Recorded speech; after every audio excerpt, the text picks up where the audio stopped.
श्री परमात्मने नमः। गजाननं भूतगणाधिसेवितं कपितजम्बूफलचारुभक्षणम् उमासुतं शोकविनाशकारकम् नमामि विघ्नेश्वरपादपङ्कजम्।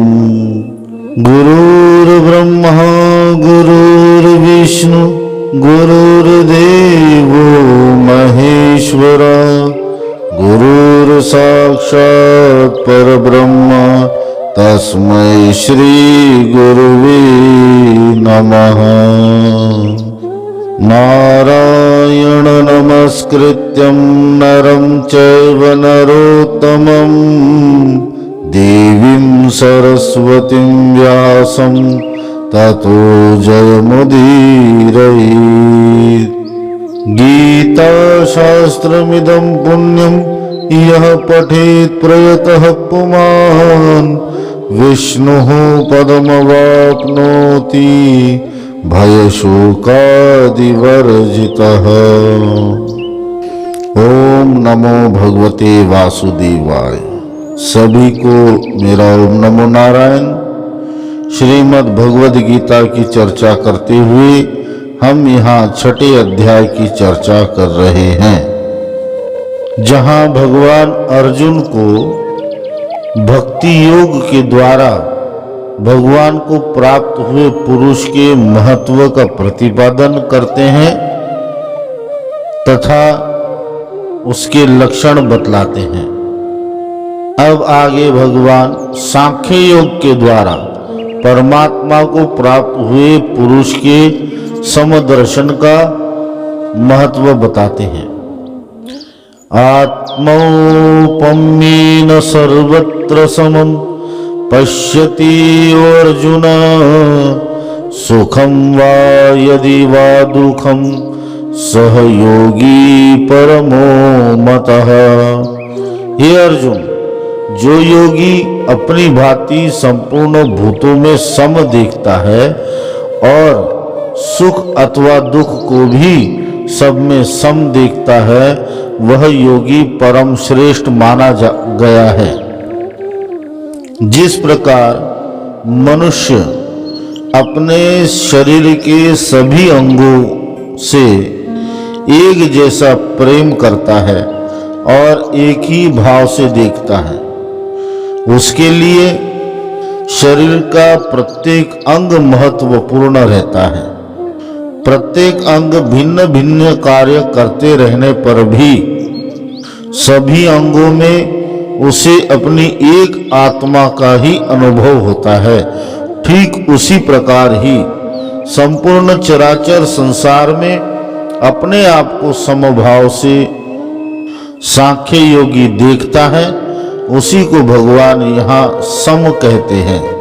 जिस प्रकार अपने सारे अंगों में आत्मभाव समान होने के कारण मनुष्य उनमें होने वाले सुख दुखों को समान भाव से देखता है, जिस प्रकार मनुष्य को शरीर के किसी भी अंग में होने वाली पीड़ा अथवा किसी भी अंग में अनुभव होने वाला सुख उसे अपना ही सुख और अपना ही दुख प्रतीत होता है, संपूर्ण शरीर में प्राप्त किसी भी अंग में होने वाले सुख और दुख उसके लिए सम रहते हैं।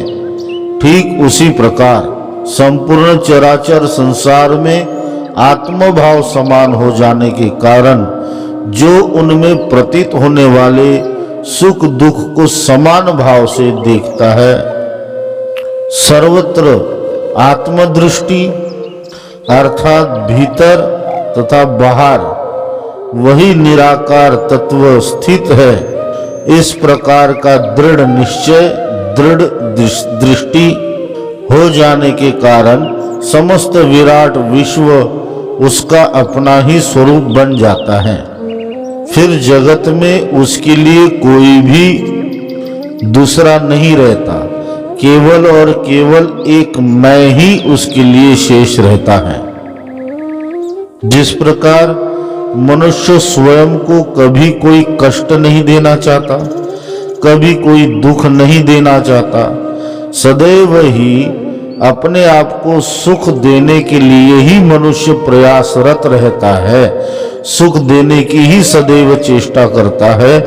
ठीक उसी प्रकार सांख्य योगी भी समस्त विश्व को कभी किसी भी प्रकार दुख नहीं पहुंचाता और सदैव ही समस्त संसार के लिए सुख पहुंचाने के लिए सदैव ही चेष्टा करते रहता है, ऐसा भगवान यहाँ कहते हैं। तो प्रश्न यह उठता है, क्या सांख्य योगी को भी सुख और दुख का अनुभव होता है या केवल उसका आभास मात्र होता है? तो ना तो उसे सुख दुख का अनुभव ही कह सकते हैं और ना ही आभास मात्र ही कह सकते हैं। सांख्य योगी की स्थिति को ठीक ठीक समझना अत्यंत कठिन है।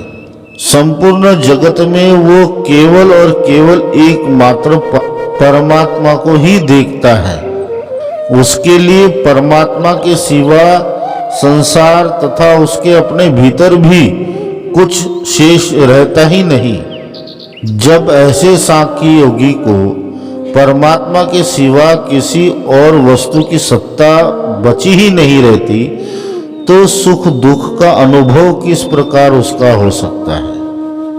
तो उसे हम यूं कह सकते हैं, केवल और केवल लोक दृष्टि में हमें ऐसा दिखाई पड़ता है कि सांख्य योगी संपूर्ण संसार के सुख और दुख का अनुभव करता है।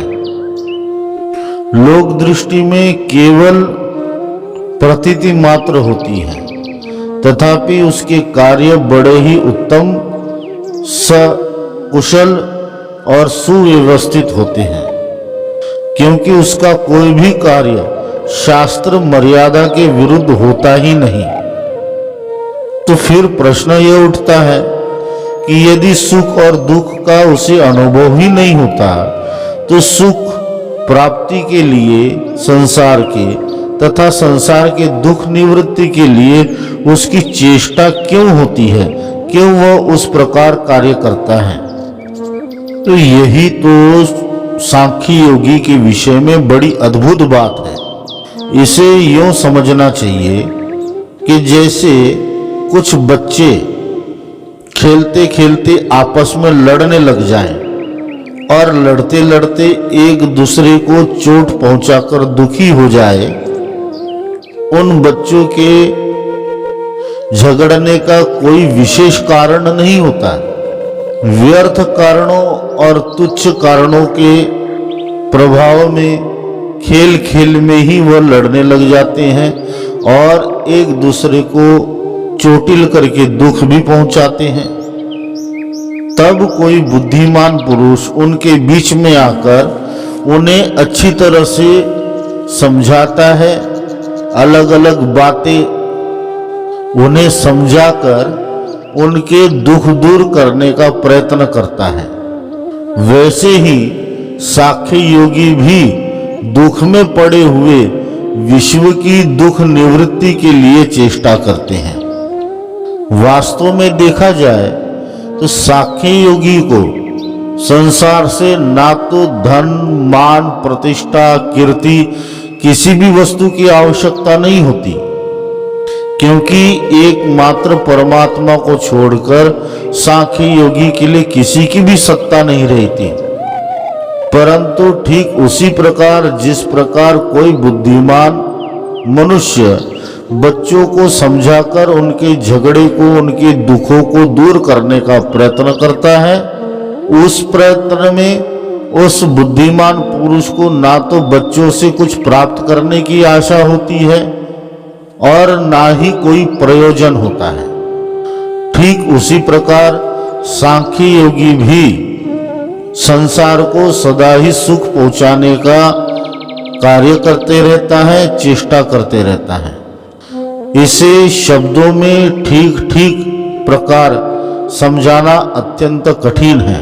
सरल शब्दों में इतना ही जान लेना उचित है कि सांख्य योगी पर कोई भी लौकिक दृष्टांत पूर्ण तरह से लागू नहीं पड़ता। किसी भी लौकिक वस्तु का दृष्टांत केवल और केवल सांख्य योगी की किसी एक स्थिति को समझाने के लिए दिया जा सकता है। भगवान ने यहाँ सांख्य योगी की समता संबंधी उपदेश अर्जुन को दिया है, जिसे चंचल स्थिति होने के कारण अर्जुन ठीक ठीक नहीं समझ पा रहा है। इसलिए अर्जुन भगवान से प्रश्न करते हैं। अर्जुन उवाच यो अयं योगस्त्वया प्रोक्तः साम्येन मधुसूदन एतस्याहं न पश्यामि चंचलत्वात् स्थितिं स्थिराम। अर्जुन बोले, हे मधुसूदन, जो यह योग आपने समभाव से कहा है, मन के चंचल होने से मैं इसकी नित्य स्थिति को नहीं देखता हूं। अर्जुन के कहने का तात्पर्य यह है, योग अर्थात भगवान ने जो अब तक कर्म योग, भक्ति योग, ध्यान योग, ज्ञान योग, सांख्य योग आदि साधनों के पराकाष्ठा में समदृष्टि को प्राप्त होना जो बताया है, उसकी ही चर्चा यहाँ भगवान से अर्जुन कर रहे हैं। अर्जुन कहते हैं कि हे प्रभु, मन तो सदैव चंचल है और ऐसा चंचल मन किस प्रकार राग द्वेष आदि में सम रह सकता है। यह चंचलता सदैव ही समभाव में बाधक बनती है। चंचलम ही मनः कृष्ण प्रमाथि बलवदृढ़ तस्याहं निग्रहं मन्ये वायोरीव सुदुष्करम। क्योंकि हे कृष्ण, मन बड़ा चंचल है, प्रमथन स्वभाव वाला, बड़ा दृढ़ और बलवान है, इसलिए उसका वश में करना मैं वायु के रोकने की भांति अत्यंत दुष्कर मानता हूं। यहाँ अर्जुन के लिए मन को वश में करना अत्यंत कठिन कार्य है। कहने का तात्पर्य अर्जुन का यह है कि जब तक मन की चंचलता बनी रहेगी, तब तक समभाव वाली दृष्टि, समत्व वाला भाव कभी आ ही नहीं सकता। इससे यह बात भी स्पष्ट हो जाती है कि मन की चंचलता को यदि वश में कर लिया जाए तो समत्व भाव सहज हो सकता है। यहाँ अर्जुन का प्रश्न बिल्कुल हमारे लिए ही है। भगवद गीता सुनते, उसका पठन करते, मनन करते हुए हमारे भीतर भी यह प्रश्न नित्य आते रहता है कि यह मन सदैव चंचल ही है और इस प्रकार चंचलता से ग्रसित हम किस प्रकार समभाव को प्राप्त हो सकते हैं। क्योंकि मन और इंद्रियों का संयोग हमारी बुद्धि को क्षुब्ध कर डालती है। इसी के कारण हमारा ध्यान सदैव इधर उधर भटकने लग जाता है और हम उनके वश में होकर अपने मनमाने आचरण में लग जाते हैं। जिस प्रकार एक विशाल हाथी एक छोटे से अंकुश के द्वारा नियंत्रित किया जाता है, परंतु जब वही हाथी उन्मत्त हो जाए तब उस अंकुश के द्वारा उसे नियंत्रण में करना असंभव हो जाता है। उसी प्रकार उन्मत्त मन को नियंत्रण करना बड़ा ही कठिन कार्य हो जाता है। भिन्न भिन्न उदाहरण देके अर्जुन के कहने का तात्पर्य यही है कि हे कृष्ण, मेरे लिए इस मन को रोकना इस मन की चंचलता को रोकना बड़ा ही कठिन है, क्योंकि अर्जुन का संपूर्ण जीवन विजय श्री के लक्ष्य को प्राप्त करने के लिए ही व्यतीत हुआ है। संपूर्ण अर्जुन एक योद्धा है।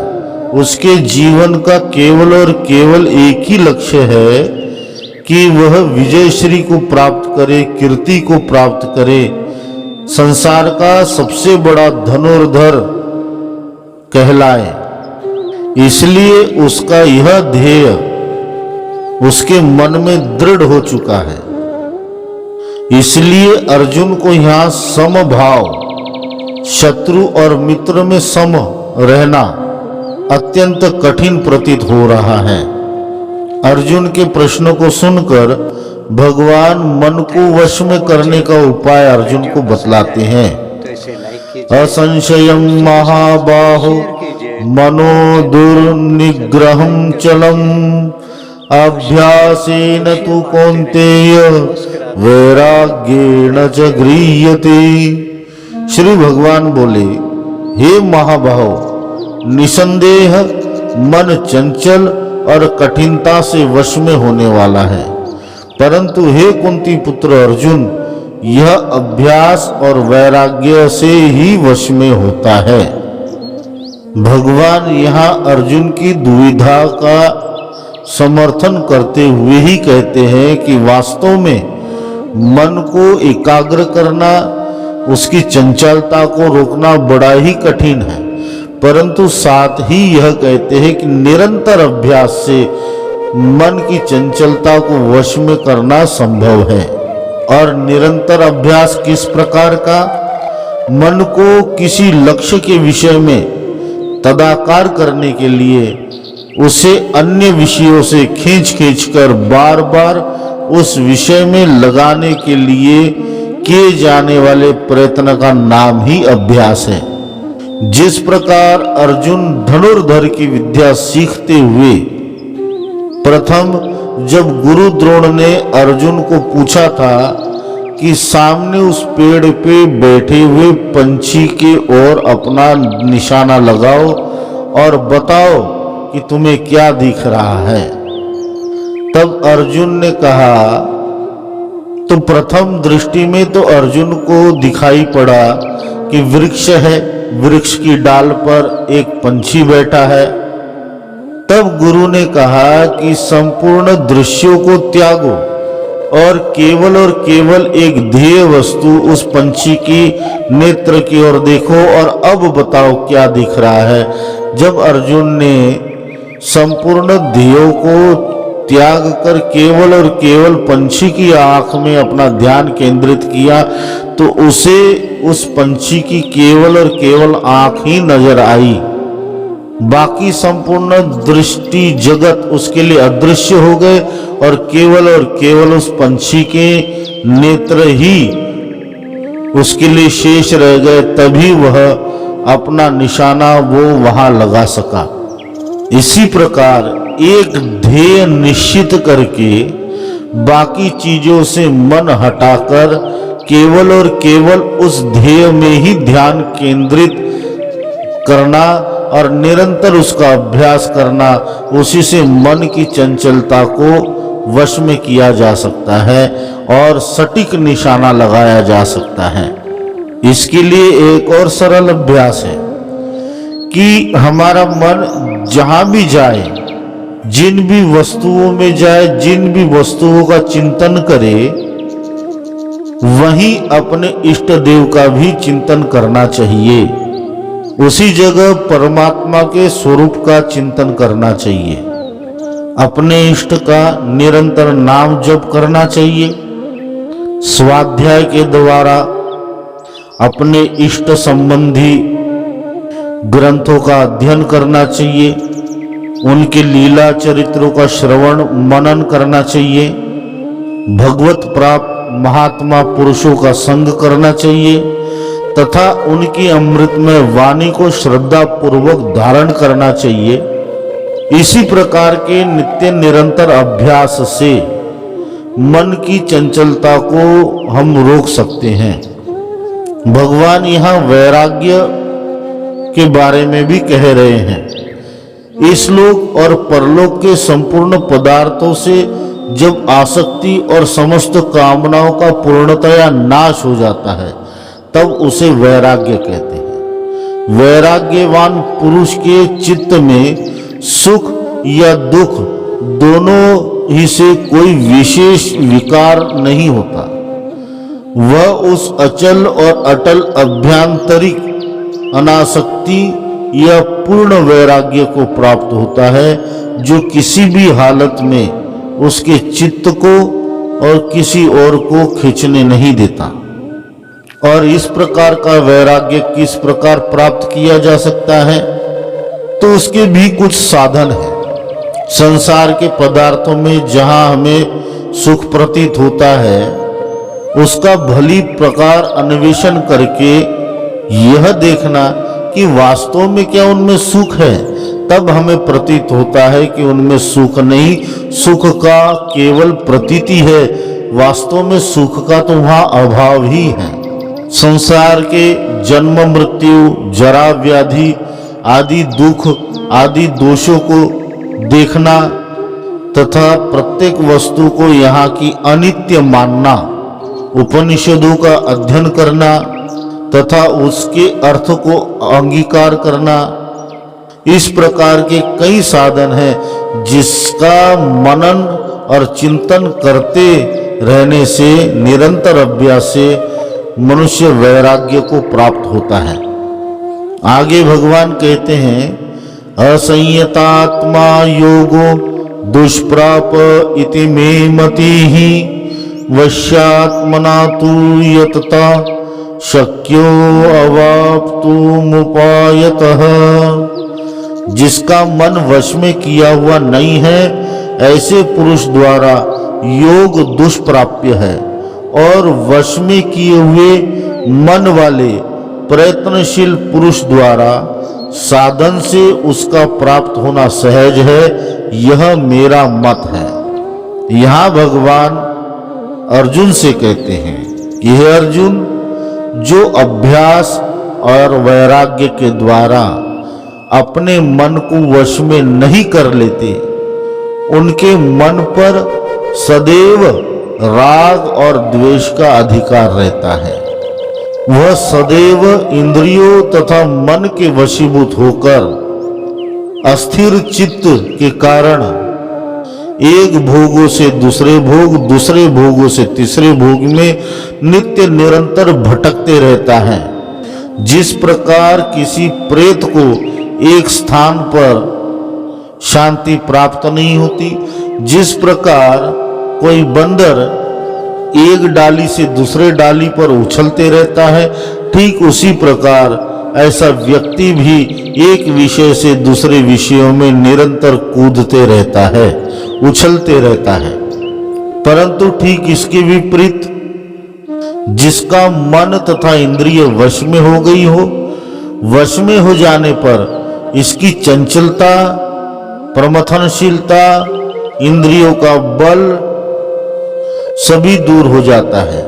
सीधे सरल शांत और अनुगत शिष्य की भांति, अपने अनुचर की भांति वह मन फिर आज्ञाकारी हो जाता है। जिस प्रकार भी हम फिर मन को लगाना चाहते हैं, हमारा मन सदैव हमारे आदेश का पालन करता है। तब वश में किया हुआ मन ना तो हमारी इंद्रियों की बात सुनता है, ना ही किसी विषयों की ओर आकर्षित होता है, और ऐसा वशीभूत किया हुआ मन फिर ईश्वर में सहज ही स्थिर हो जाता है। यहाँ भगवान सदैव प्रयत्नशील होने की भी बात कहते हैं।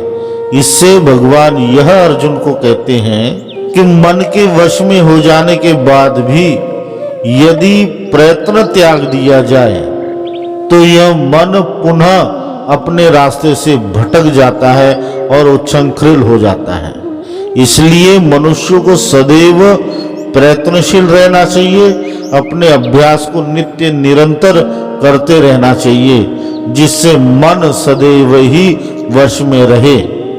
और मन के वश में हो जाने के पश्चात भी समत्व भाव को प्राप्त करने के लिए साधन में प्रयत्नशील रहना और साधन की निरंतरता भी आवश्यक है, ऐसा ही भगवान यहाँ अर्जुन को बतलाते हैं। ओम नमो भगवते वासुदेवाय। हरिओम तत्सत, हरिओम तत्सत, हरिओम तत्सत।